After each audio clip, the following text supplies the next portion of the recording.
Gracias, Dios. Gracias, Señor. Amén. Amén. Gloria a Dios. Aleluya. ¿Sabe que la luz es un recurso esencial que hace parte de la vida del ser humano? Casi desde el principio de la creación. Digo casi porque Génesis, aunque meditando hace unos momentos, dice que el espíritu se movía. Vamos a la escritura ahí. Génesis 1, capítulo 1, versículo 1 y 2. Dice, en el principio creó Dios los cielos y la tierra. Dice, y la tierra estaba desordenada y vacía. Y las tinieblas, estaban las tinieblas primero, estaban sobre la faz del abismo. Y el Espíritu de Dios se movía sobre la faz de las aguas. Entonces, la luz, según el diccionario, es un agente físico que nos permite ver las cosas, que nos posibilita para el ojo, para poder discernir, ver color, forma, tamaño. Pero la luz, según la palabra de Dios, es parte de la naturaleza de Dios. Ahora, si nos regresamos un poco en el tiempo, a la época de las velas, hay otro nombre, candiles, aparatos también le decían. Por cierto, tenía uno por ahí en la casa, o varios. De seguro tendríamos muchas dificultades para caminar o ver en la oscuridad o en las tinieblas. Ahora, es más fácil caminar por el mundo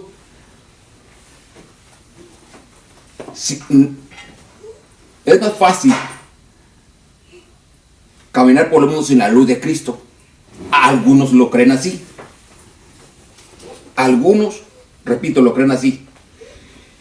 Lo cierto, lo verdadero es que todo ser humano necesita la luz de Cristo para caminar por este mundo. Todo ser humano necesitamos la luz de Cristo para caminar por este mundo. La palabra de Dios en la Biblia, en el capítulo 8 del Evangelio según San Juan, nos dice que Jesús es la luz del mundo. Dice la Escritura, el mismo Evangelio según San Juan, capítulo 14, versículo 6, dice que Jesús es el camino, dice que es la verdad y que es la vida. En contraste con las tinieblas, con la oscuridad y la ignorancia espiritual. El apóstol Pablo nos habla constantemente o exhorta a la iglesia a despertar. ¿Usted ha reflexionado en eso? ¿Por qué el apóstol Pablo exhorta a la iglesia a despertar?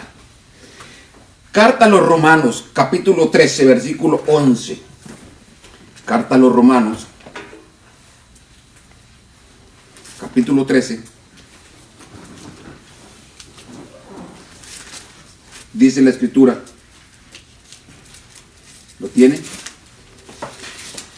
Capítulo 13, versículo 11, dice: y esto, conociendo el tiempo, que es ya hora de levantarnos del sueño, porque ahora está más cerca de nosotros nuestra salvación que cuando creímos. Ya es hora, otra versión dice, ya es hora que despierten del sueño, pues nuestra salvación está más cerca que cuando inicialmente creímos. ¿Usted ha escuchado la expresión Cristo viene pronto? Creo que sí. Algunos dicen, bueno, eso yo lo he escuchado hace muchos años, y no ha venido, no ha pasado nada. Déjeme decirle tres puntos basados en la Escritura acerca de esta expresión, Cristo viene pronto. 1. Ciertamente estamos hoy más cerca que antes de su venida. Ciertamente estamos hoy más cerca que ayer. que hace años. Cristo viene pronto. 2. La tardanza del Señor es para salvación. Dice la Escritura, segunda de Pedro 3:9, dice que Él no retarda su promesa, sino que es paciente, para que nadie perezca. Dice, sino que todos procedamos al arrepentimiento. La tardanza del Señor es para salvación, pero Él es paciente. 3. La Escritura dice que un año para el Señor es como 1000 años, y 1000 años y un día como 1000 años. Entonces, conclusión, aprovechemos la oportunidad de pregonar el Evangelio. Este es uno de los medios que podemos llegar a multitudes, que podemos llegar a naciones, para que más personas vengan al conocimiento de Cristo. Familia, amigos, todas las personas.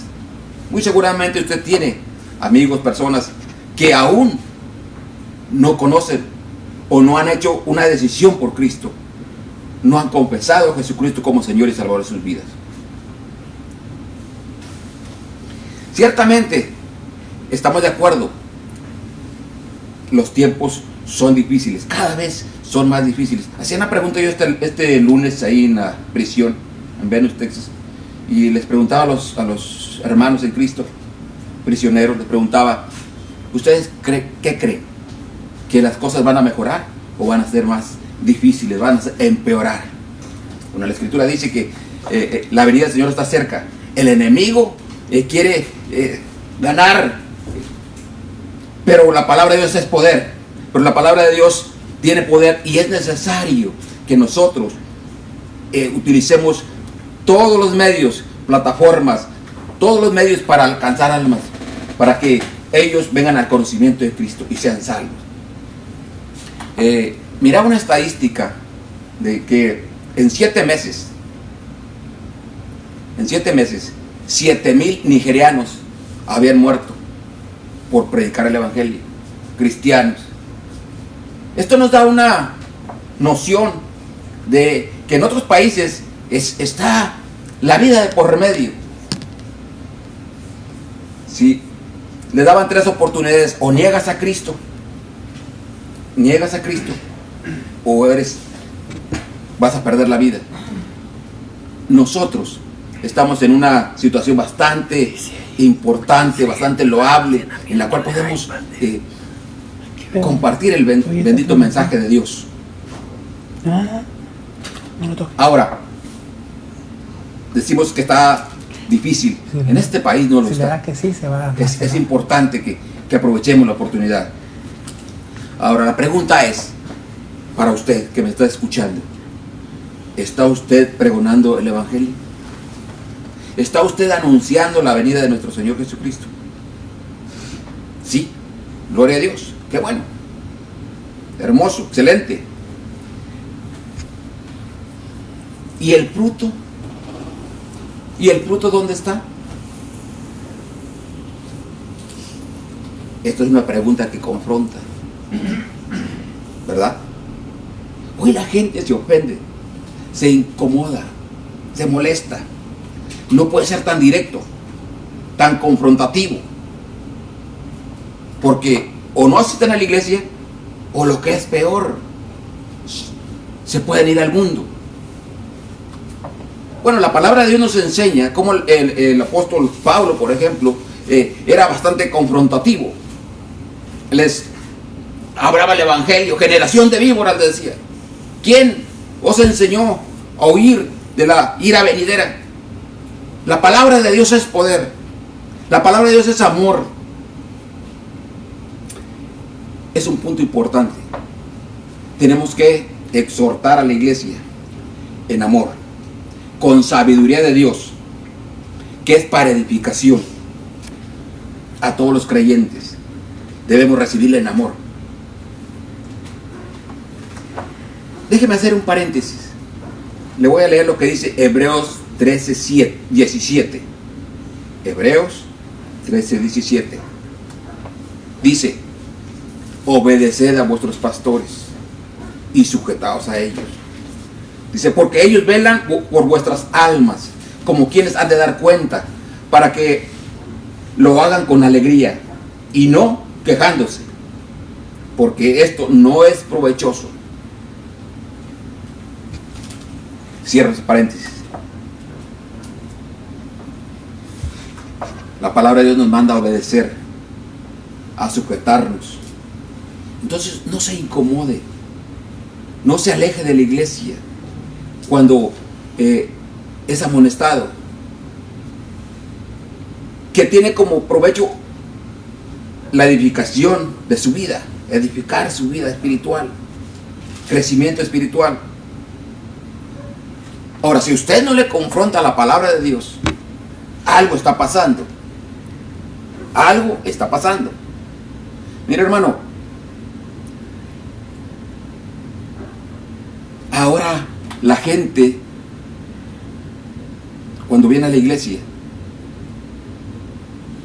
alguien decía, primero hay que hablar de 2, 3 chistes para que ellos estén cómodos, contentos. No, hermano, la palabra de Dios y la palabra de Dios no te incomoda. Algo está pasando. La palabra de Dios te tiene que confrontar. Permíteme ser un poco más directo. No quiero decir la palabra que traigo aquí, sarcástico. O usted es muy santo, o no ha nacido de nuevo, o tiene la conciencia cauterizada. La palabra de Dios nos debe exhortar, reprender, animar. Dice la escritura en 1 Timoteo 3:16, toda la escritura es inspirada por Dios, útil para enseñar, redarguir. La palabra de Dios es viva y es eficaz. Hebreos 4:12 dice, y más cortante que toda espada, 2 filos, y penetra hasta partir el alma y el espíritu, las coyunturas, los tuétanos, y discierne los pensamientos y las intenciones del corazón. La palabra de Dios es viva, es eficaz, es poderosa. Y nos confronta contra el pecado. Usted puede decir, yo pertenezco al ministerio de alabanza. Qué bien, excelente, gloria a Dios. Está sirviendo al Señor. Tiene que ganar almas. Tiene que haber fruto. Tiene que evangelizar. Yo creo que esta es una situación que se vive en todas las iglesias, en muchas iglesias. Miramos hace tiempo unas estadísticas de iglesias cerradas, iglesias. Es importante que pregonemos la palabra de Dios, porque la palabra de Dios siempre trae respuesta, trae fruto. Entonces, puede usted pertenecer o predicar o ser un diácono, debe haber fruto. Debemos de ganar almas. ¿Es usted un creyente? Debemos de ganar almas. Permítame agregar, la palabra de Dios nos enseña que todo lo que hagamos, hagámoslo como para el Señor. Dije todo. Aún el trabajo que usted está desempeñando para que Dios le provee para su sustento. Todo lo tenemos que hacer. Dice Colosenses 3:23, todo lo que hagamos, hagámoslo como para el Señor. Ahora usted puede decir, esto lo vemos, lo escuchamos. Es que yo tengo ocupación, tengo mi trabajo, mi familia. Si usted me dice eso, me está diciendo que es más importante las cosas del mundo, materiales, que las cosas de Dios. Las cosas de Dios tienen prioridad. Debe tener la prioridad de nuestras vidas. Debe tener la prioridad de nuestras vidas. Ahora puede decir, yo evangelizo solo. Recuerde que somos un cuerpo. Recuerden que somos un cuerpo. Ahora, déjeme le respondo a la manera bíblica. Dice la Escritura en Marcos 6, acompáñeme ahí por favor. Marcos 6. Marcos 6. Marcos 6, 7. Dice, y después llamó a los 12 y comenzó a enviarlos, ¿cómo? De 2 en 2. Y les dio autoridad sobre los espíritus inmundos. Sigamos en el versículo 12 y 13. Y saliendo, predicaban que los hombres se arrepintiesen. Esa era la predicación, el arrepentimiento. Versículo 13. Y echaban fuera muchos demonios y ungían con aceite a muchos enfermos y los sanaban. Esa era la misión de los 12 discípulos. Usted es discípulo de Dios, ¿correcto? Entonces, esa es la misión de la iglesia. Entonces, el modelo bíblico es salir de 2 en 2. Este modelo que Dios estableció de enviar en parejas tiene como propósito dar testimonio mutuo, evitar la soledad, asegurarse del cuidado y el apoyo entre los enviados. Es importante, es importante. La Biblia dice que para todo hay tiempo. Entonces, creo que tenemos que dar lugar a Dios, las prioridades que Dios requiere. Podemos distribuir bien el tiempo y vamos a tener mejores resultados en nuestra vida espiritual, matrimonial, trabajo, en todas las áreas de nuestra vida. Pero es importante que le demos el primer lugar, la preeminencia a nuestro Señor y Salvador. Entonces,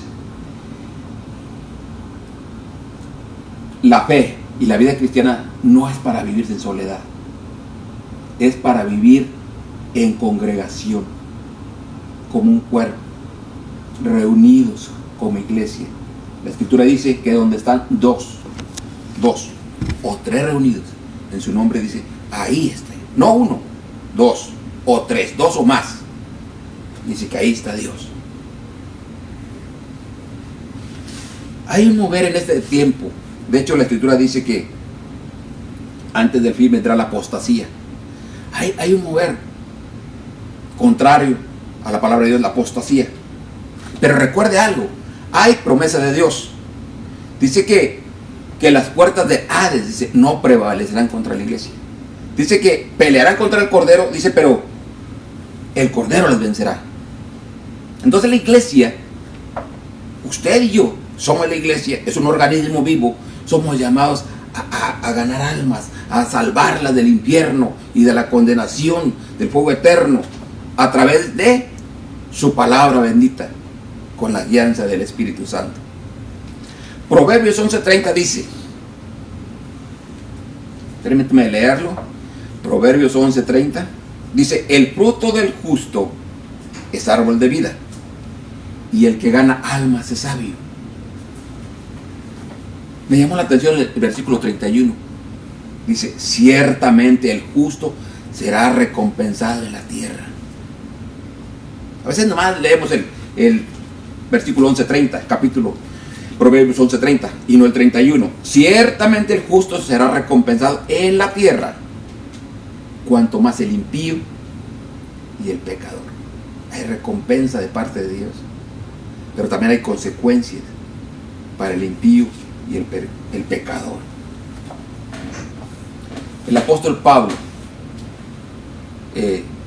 exhorta a los tesalonicenses. En 1 Tesalonicenses 5:6 dice, no durmamos, tengan cuidado, no duerman como los demás. Dice, sino velemos y seamos sobrios.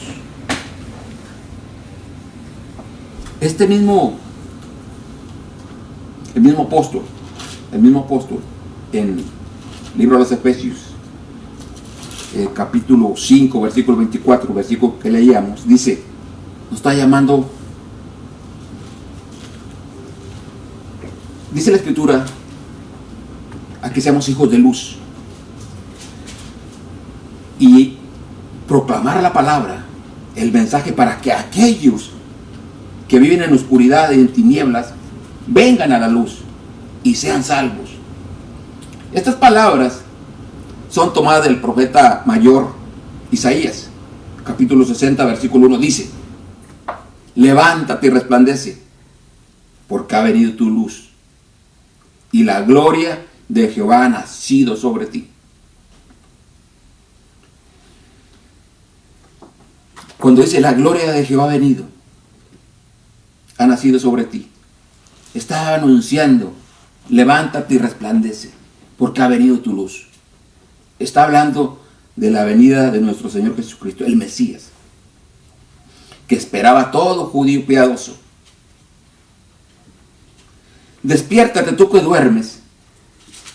Describe al pecador que está durmiendo en la oscuridad, inconsciente de su condición perdida y de su destino trágico. Levántate de los muertos es un llamado al arrepentimiento. Cuando yo meditaba en esta palabra, levántate de los muertos, dije, bueno, ¿cómo es que, acaso será que esta persona o uno mismo se va a levantar? Bueno, dice, levántate de los muertos, es un llamado al arrepentimiento, un llamado para apartarse del pecado que lleva a la muerte. Ahora, este levantar o levántate no lo hace uno mismo en sus fuerzas, en su conocimiento, sabiduría, en su poder, no, sino es en el poder de la palabra de Dios.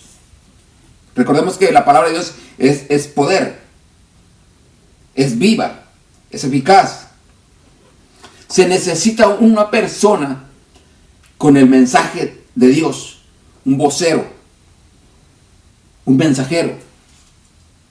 Es con el mensaje de la palabra de Dios que se va a levantar esa persona. Es con el poder de la palabra de Dios que se va a levantar.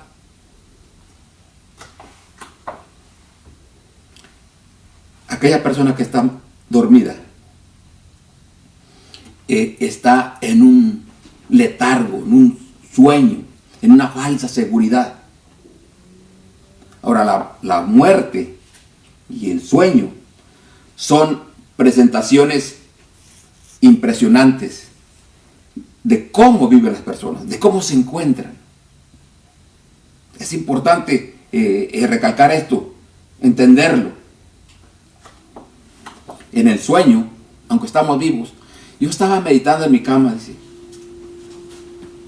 en el sueño, aunque estamos vivos, somos insensibles, no nos damos cuenta del peligro que pueda estar acechándonos o lo que pueda suceder a nuestro alrededor. No nos damos cuenta. Así es el pecador. Su mente está durmiendo, no oye ni conoce a Dios, no tiene sentido del peligro de muerte. De hecho, está muerto espiritualmente. A mí me ha pasado esto, no sé si a usted le ha ocurrido. Algunas veces, por situaciones, quisiera uno dormir y pensaría que al despertar ya esas adversidades, situaciones, problemas, ya van a desaparecer. Esto es un engaño. Es un engaño mental. Dios, a través de su palabra, está diciendo a la iglesia, levántate. Está diciendo a cada creyente, despierta. Estás durmiendo. La muerte está a tu alrededor. La oscuridad te ha envuelto. Despiértate. Permitamos que el Espíritu Santo exponga todo. Lo saque a la luz.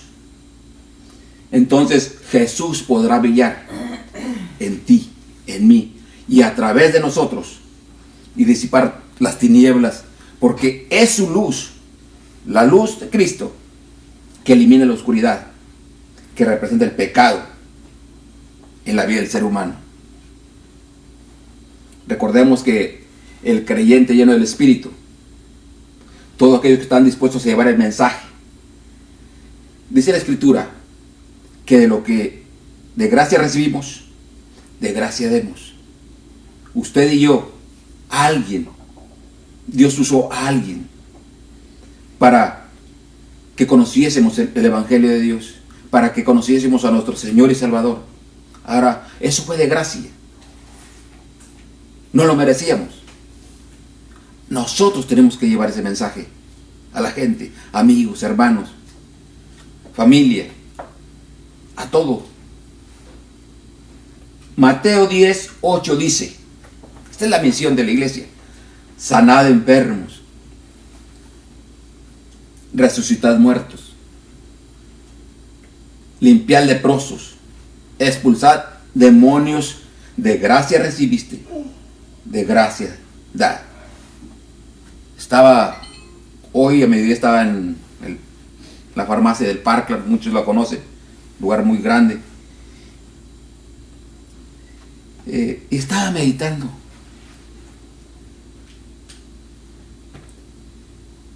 Y pensando y orando ahí en ese momento por esas personas que están ahí.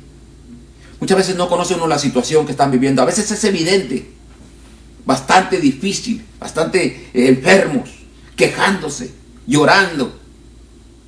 Y nosotros tenemos el mensaje que podemos llevarle de paz, de consuelo, de amor, de misericordia. No son tus palabras, es la palabra de Dios que tiene poder. Pero tenemos que abrir nuestros labios con la autoridad de Dios y hablarle, darles ese mensaje de amor. Creo que es un lugar donde la gente está muy receptiva a escuchar, a recibir una palabra de Dios. Ese es el mensaje de la iglesia, esa es la misión de la iglesia, la misión del creyente. Ahora la Escritura nos enseña a no ser partícipes de la obra de las tinieblas. Aquí en este capítulo 5 de Efesios, 5, 6 y 7 dice, no ser partícipes de las obras de las tinieblas. Dice que no tengamos que ver nada con ellas, con las obras infructuosas de las tinieblas. Dice que en su lugar debemos denunciarlas, reprenderlas.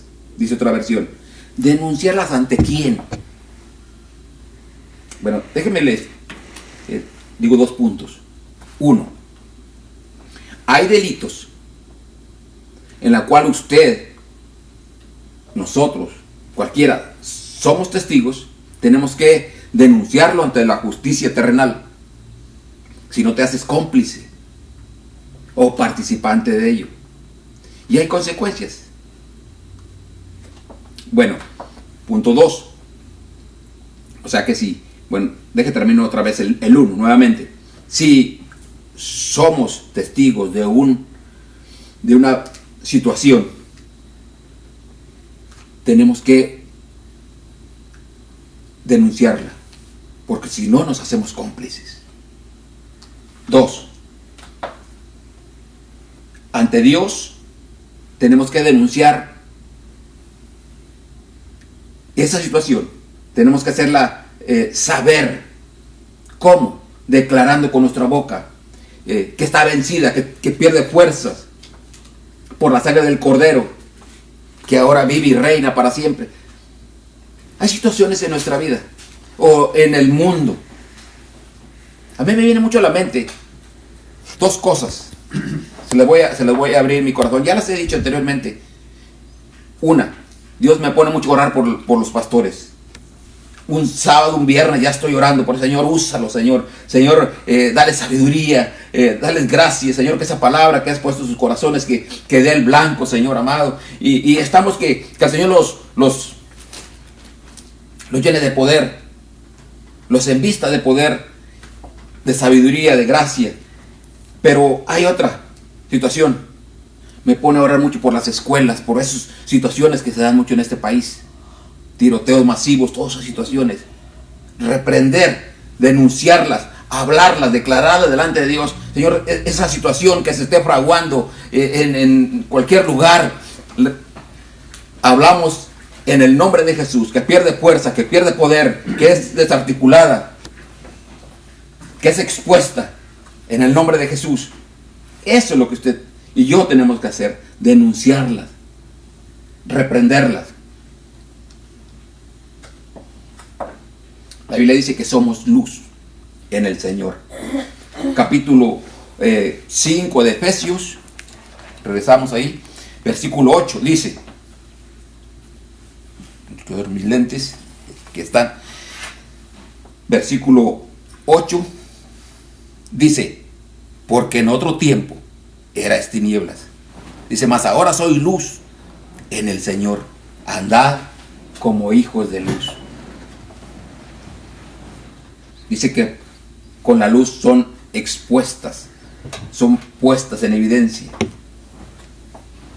todas las cosas. Dice, porque la luz manifiesta todo. En Mateo 5:14 al 16, Mateo 5:14 al 16, hay una parábola. Mateo 5:14 y 16, hay una parábola de Jesús que nos enseña que, dice, que uno no enciende una lámpara para ocultarla debajo de la mesa o del almud, sino que para que la luz se pueda ver y alumbre a todos. El mensaje es que esas buenas obras y esa fe sean visibles para que otros puedan verla. Déjeme, le doy una breve explicación sobre esta parábola. La lámpara representa la luz, la verdad del evangelio y las buenas obras. El lugar escondido significa la oscuridad, el pecado y las malas obras. Pero el candelero y el lugar alto es donde se expone, donde la luz está expuesta. Dice, para que todos vean, como un faro que da dirección a la vida del creyente.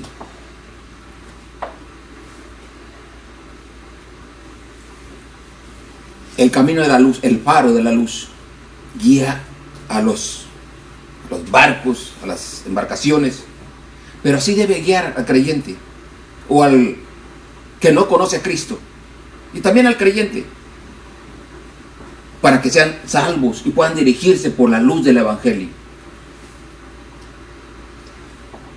Ya leí el versículo 8, donde dice que somos hijos de luz. Ahora dice que debemos exhibir el fruto del Espíritu.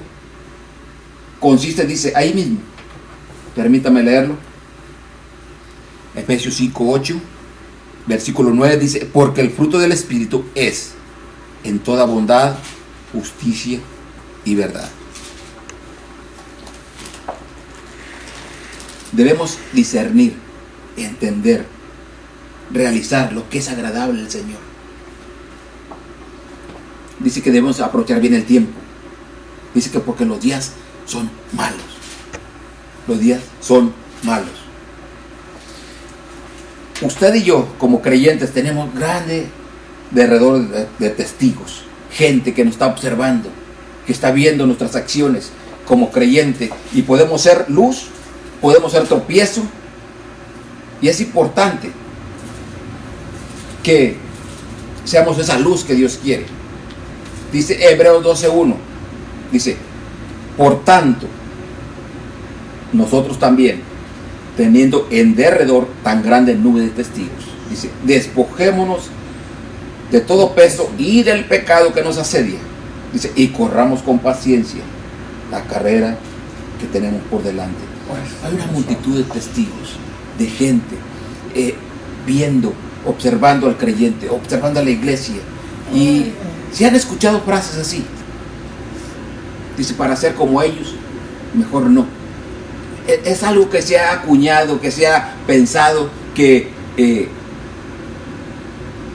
les puede funcionar, pero no es así, no es así. Ahora, debemos de ser luz, debemos de guiar al creyente, debemos al nuevo convertido, debemos guiarlo, enseñarlo, instruirlo en la palabra de Dios. Tenemos que ser testimonio. Hay una manera de permanecer, y es no apartando la mirada de nuestro Señor Jesucristo. Hebreos 12:2 ahí enseguida dice: puesto los ojos en Jesús, en el autor y consumador de la fe. Entonces es importante que seamos luz, que seamos testimonio, que seamos, como dice Pablo, cartas abiertas, para que la gente no sirva de tropiezo, como ha sucedido con algunos, sino que podemos proclamar la palabra de Dios con su favor y su gracia. Déjeme concluir con este versículo. Dice Mateo 5:16. Mateo 5:16 dice: así alumbre vuestra luz delante de los hombres, para que vean vuestras buenas obras y glorifiquen a vuestro Padre que está en los cielos. ¿Le gustaría andar en la luz? ¿Le gustaría ser luz? Si así lo deseas, usted necesita reconocer el Señor de Cristo en su vida. ¿Me permite orar por usted? Padre, gracias, Señor. Gracias por esta palabra, Señor. Que tu Escritura dice que no regresará vacía, dice, sino que hará la obra para la cual tú lo has enviado. En esta hora, Señor, te pedimos por cada vida, por cada persona que está detrás de estas cámaras, Señor, escuchando este mensaje. Guárdalos, guíalos con tu Santo Espíritu, arráigalos en su palabra, en su verdad gloriosa, en el nombre de Jesús. Escriba su nombre, Señor. Escriba su nombre en el libro de la vida. Aquellos que están siendo tocados por su Espíritu Santo y que están confesándole ahora mismo, lo creemos por la fe. Escriba su nombre en el libro de la vida. Guíelo, Señor, para que ellos puedan ser edificados en su palabra, en el nombre de Jesús. Gracias, Señor. Dios les bendiga.